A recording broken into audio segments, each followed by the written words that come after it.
messieurs, bonsoir. Merci d'avoir choisi le journal de Tahiti Télévision. Voici les titres de cette édition. 8 cas de leptospirose au Fénois, 5 hospitalisations cette saison des pluies. Les cas sont en hausse. Attention aux zones où les eaux sont stagnantes. La grève des hydrocarbures a des conséquences pour les îles. Certaines sont obligées sur place de rationner. Redaka, premier festival musical de l'année destiné à toute la famille. Le parc Veil Eiba au rythme du festival musical Redaka depuis 17h cet après-midi.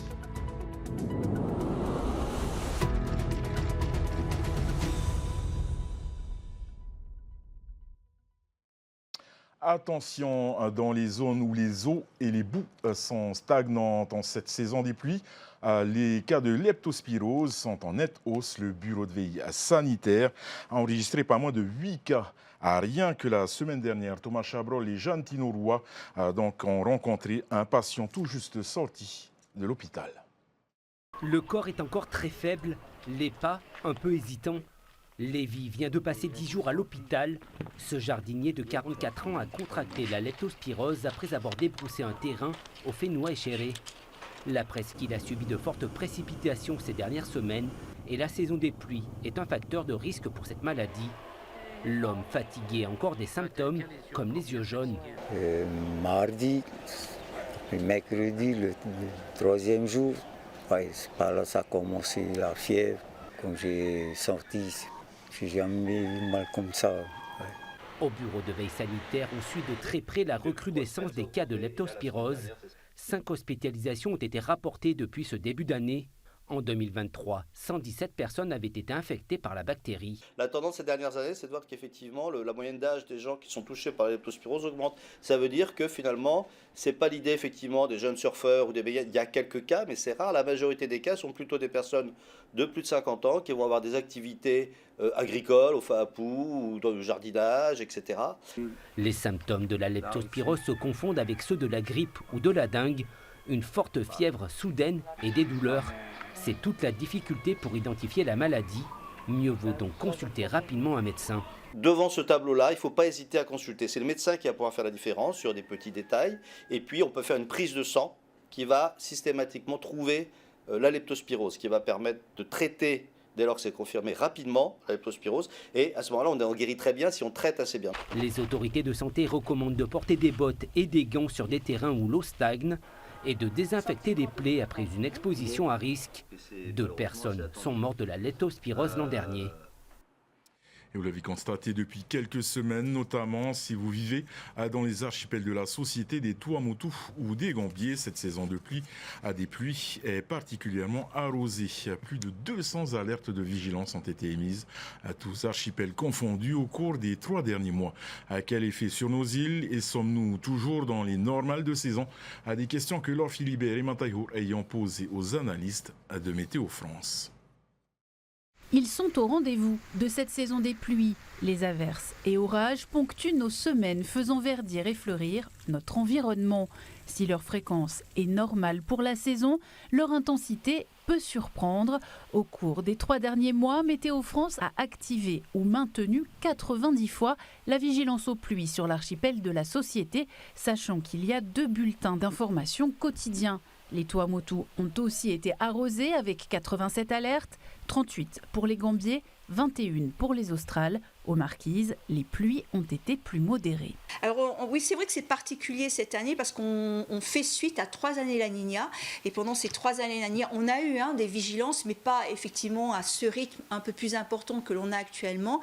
Et on a surtout vécu 3 années avec des pluies qui étaient plutôt déficitaires sur l'ensemble de la Polynésie française. Quand on est en phénomène Niño, ce que l'on observe, c'est que sur les Australes, on a plutôt un déficit des pluies. Sur la Société jusqu'au Tuamotu, Centre et Gambier, on a des pluies qui sont proches des normales, voire excédentaires. Et au niveau des Marquises, on a plutôt des pluies qui sont proches des normales, voire déficitaires. Donc on est, je vais dire, sur un schéma classique de saison chaude. Des pluies abondantes et pourtant on constate des phénomènes limités de débordements et inondations. Les pluies parviennent donc à remplir nos nappes phréatiques. On le voit par rapport aux barrages hydroélectrique. Maramanoui est satisfait de ces écoulements d'eau qui permet justement d'avoir une production électrique satisfaisante, qui répond à la demande. La seconde partie de cette saison des pluies sera-t-elle identique à la première? On s'attend encore à avoir, notamment dans la deuxième partie de la saison chaude, encore des événements qui vont générer des pluies, notamment sur la société Tuamotu Centre et les Gambiers. Janvier, février sont encore des mois à surveiller où le risque cyclonique est plus important que celui de l'année dernière. Ces phénomènes ne sont donc pas la conséquence d'un changement climatique, mais bien caractéristiques d'El Niño et ont vocation à refroidir l'océan pour le rééquilibrer. Un quatrième chauffeur pour le basculement des séparateurs de voies à Punaouia, c'est l'annonce du ministre. À des grands travaux, les séparateurs de Punaouia étaient déjà déplacés en alternance la semaine. Ils le seront aussi le samedi. En effet, ce recrutement doit permettre d'éviter les importants ralentissements le samedi matin à Punaouia entre le giratoire de la Punaru et le giratoire de l'ex-hôtel à Méridien. Le quatrième chauffeur viendra donc renforcer les équipes en charge de la machine de transfert. Et au volet social, la grève se poursuit dans le secteur des hydrocarbures. Si pour l'heure, la majorité des îles n'est pas impactée par ce mouvement, certaines sont obligées de rationner. Nous nous sommes rendus ce matin à Mututa pour faire le point sur la situation. Regardez. Débuté le 14 décembre, le mouvement social ne s'apaise pas dans le secteur des hydrocarbures. Résultat, depuis presque un mois, l'activité de remplissage des fûts est perturbée dans les sociétés chargées des ravitaillements. Ce matin, le Taporo 8 a procédé au chargement à destination des Tuamotu Gambier. La baisse des volumes ne passe pas inaperçue. Là, actuellement, nous sommes qu'à environ 100 fûts. 100 fûts d'essence, en gasoil, une trentaine de fûts de gasoil. En temps normal, et on peut avoir plus. Là, il y a moins. En temps normal, jusqu'à 300 fûts de carburant sont chargés sur le navire à destination des îles. Des îles qui, pour certaines, se voient obligées de rationner afin de faire face à la grève.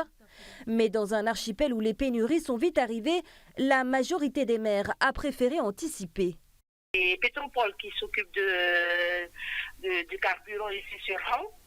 Et pour mon atoll qui est juste à côté, tout a été, les commandes sont passées, nous avons du stock, nous. Je sais que là, sur Taporo, ils envoient 50 000 litres ici sur Hao. Et après, c'est chacun qui achète son fût, mais ils ont prévu, comme ils ont l'habitude de stocker de l'essence chez eux. À Hao, la maire de l'île dit avoir pris ses dispositions pour les 2 prochains mois. Mais combien de temps durera encore le conflit dans les hydrocarbures? Contactés, les responsables de la CSIP, syndicat majoritaire dans ce mouvement, sont restés injoignables. Et cette mobilisation d'une partie des habitants de Bora Bora cet après-midi à place Vaitapé. Une marche a été organisée pour le maintien de la 2e pharmacie de l'île en octobre dernier. En 3 ans, la pharmacie de Teano Kojan a obtenu 3 arrêtés d'autorisation d'installation par le pays. À 2 fois, ils ont été annulés suite à des recours de l'autre professionnel de l'île. Le 16 janvier, une nouvelle décision du tribunal administratif est attendue. Et depuis 17h, le Parc Veille bat au rythme du festival musical Redaka, initialement prévu au mois de décembre. Cet événement entame les festivals musicaux de cette année et il est destiné à toute la famille. Les détails avec Sam Teinaouré. Ultimes essais à quelques heures du festival Redaka, un festival qualifié de familial selon les organisateurs. Depuis quelques années en Polynésie française, les scènes de musique électronique attirent de plus en plus de jeunes et leurs parents. Nous, notre but, en fait, lorsqu'on faisait des événements, c'était de changer en fait cette mentalité en fait de soirée DJ. C'est-à-dire qu'en fait, à l'époque, dès qu'on parlait de soirée DJ, les gens ne voulaient rien entendre, étaient vraiment fermés par rapport à tout ça, parce qu'à l'époque, il y avait énormément de bagarres, des trucs comme ça. Mais nous, on a essayé, en fait, avec le temps, d'essayer de changer cette mentalité.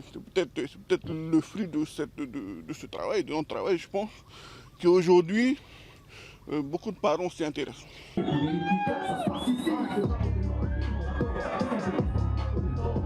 Tous les billets disponibles en prévente ont été vendus. Il est toujours possible de payer une entrée sur place pour éviter les débordements.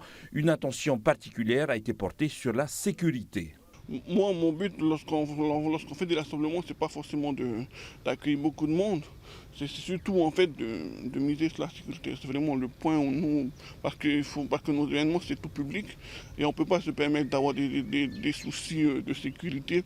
Alors nous mettons en place tout ce qui est nécessaire afin que tout se passe pour le mieux, au mieux pour tout le monde. Le festival Redaka ouvre l'année 2024 qui sera émaillé d'autres rendez-vous musicaux similaires avec toujours le même souci de faire passer un bon moment aux festivaliers. Cette dernière semaine de vacances est pour certains le moment de regagner le chemin des bassins. Dès 6h du matin, nos nageurs du centre de performance polynésien sont déjà dans les bassins et l'après-midi, ils enchaînent avec une activité complémentaire, un moyen de se remettre en forme après une petite trêve. Le reportage de Désiré Teivao et Oriano Tefo. Fini les grasses matinées. Pendant que certains traînent encore au lit, nos espoirs sont déjà prêts pour l'entraînement. Après quelques étirements, place aux longueurs. Des sessions de 5 à 6 km. Une reprise un peu brutale, mais c'est le prix à payer pour retrouver la meilleure forme possible. Franchement, ouais. Avec le réveil, là, il pique. Ça pique. Surtout la fin d'année 2023 était dure parce qu'on avait les Jeux du Pacifique en novembre. Après, nous, dans notre catégorie, derrière, on attaquait du coup sur les championnats de France junior. Après, derrière, on a fait un autre meeting. Et franchement, c'était dur d'encaisser les 3 à la suite. Et ouais, il fallait quand même un peu de vacances. Après une trêve de 15 jours, il est important pour les nageurs de retrouver leurs sensations dans l'eau. Autant la forme physique, ils peuvent l'entretenir. En général, ils font du surf, ou il y en a qui sont partis au ski ou faire d'autres activités sportives. Mais ça ne remplace pas les appuis et la sensation que le nageur a dans l'eau. Dans l'après-midi, direction Papineau pour une session de surf cette fois-ci. Une discipline complémentaire de la natation. Voilà, ça change un peu de l'activité, c'est un peu de fun, mais ça reste quand même de l'activité physique. Du coup, on garde aussi ce rapport avec l'eau. C'est intéressant et en plus, le surf, c'est un peu dans notre culture, quoi. Donc, En fait, pour remonter la vague, ils sont obligés de ramer, donc ils travaillent les appuis. Et après, il y a la sensation de glisse qui est importante aussi en natation, qu'on retrouve en surf. Donc c'est un sport assez complémentaire. En général, les surfeurs sont des bons nageurs. Une manière de relancer la machine avant la rentrée. La semaine prochaine, les pensionnaires du centre de performance polynésien reprendront leur routine, des entraînements le matin de 5h30 à 7h30 et l'après-midi de 15h à 17h. Nous arrivons au terme de cette édition. Votre soirée sur Tahitini Télévision. Ne manquez pas à 19h25 NCIS Hawaii, la saison 2 à disparition. Et puis à 20h50 vendredi, tout est permis avec Arthur. Au nom de toute l'équipe qui a préparé ce journal, merci de nous faire confiance. Excellente soirée sur Tahitini Télévision et à demain. Retrouvez ce journal en replay sur notre site internet et notre application mobile TNTV.